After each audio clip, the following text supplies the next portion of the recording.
मे महिन्याच्या सुरुवातीलाच राज्यातील अनेक भागांमध्ये अवकाळी पावसाने जोरदार हजेरी लावत जनजीवन विस्कळीत केले आहे।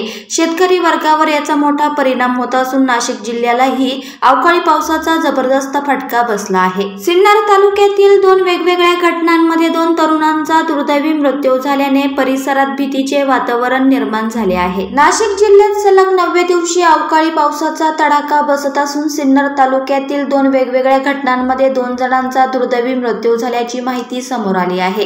विजांच्या कडकडाटांसह पडणाऱ्या पावसामुळे त्रस्त झालेल्या नागरिकांमध्ये भीतीचे वातावरण निर्माण झाले आहे। सिन्नर तालुक्यातील त्रिसुळी भागात वीज पडून वीटभट्टीवर काम करणाऱ्या कामगाराच्या 12 वर्षीय मुलगा विकास बर्डे याचा दुर्दैवी मृत्यू झाला। अचानक वीज कोसळल्याने तो गंभीर जखमी झाला आणि उपचारापूर्वीच त्याचा मृत्यू झाला। यामुळे कुटुंबावर दुःखाचा डोंगर कोसळला असून गावातून शोक व्यक्त केला जात आहे। तर दुसऱ्या घटनेत मौजे नलवाडी इथे एका 35 वर्षीय व्यक्तीला विजेच्या तारेचा शॉक बसला। शॉक लागल्यामुळे रामदास सहाने हा थेट विहिरीत पडला। यात त्याचा जागीच मृत्यू झाला। ही घटना ग्रामस्थांच्या उपस्थितीत घडल्याने सर्वत्र हळहळ व्यक्त केली जात आहे। या दोन्ही घटनांमुळे सिन्नर तालुक्यात शोककळा पसरली असून प्रशासनाकडून मदत कार्य सुरू करण्यात आले आहे।